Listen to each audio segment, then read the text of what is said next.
After we receive the salt spray chamber, firstly, we place the chamber in a specified test room. This room should be only for the salt spray test because the salt spray test has corrosion affection to the other equipments.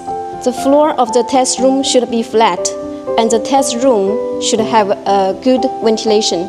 We go to the back side of the chamber and find the main cable to connect it with the power supply. This chamber is using single-phase power supply. Use this pipe to collect the compressed air. Use the ventilation pipe to exhaust the pipe from here outside to the test room. Collected the purified water from this pipe. Use a pipe to collect the drain port here to drain out the test water from the test chamber.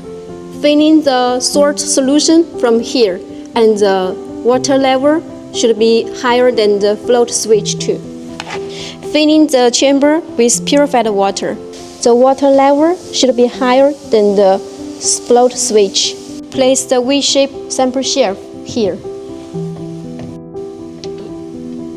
Then we put the sample here. Close the chamber door. Fill in running water or purified water to seal in the cover. Then we start a test here. Firstly, power on. We set the chamber air temperature here and the pressure tank temperature here. According to different tests, the temperature can be set accordingly. For this test, we set the air temperature 35 centigrades, pressure tank temperature 47.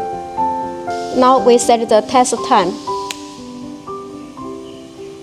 This timer showing the whole test time. Choose the unit here, minute, seconds, and hour.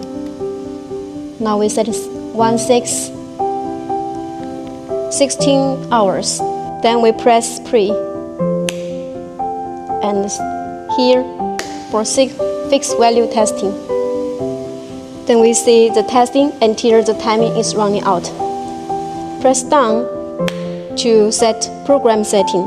We can do the interval spraying and the spraying. Set the T2 for spraying times. The same setting like the timer.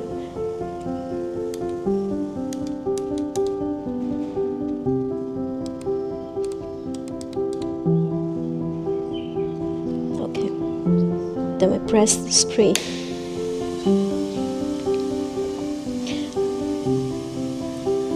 Then the testing is starting until the timer running out.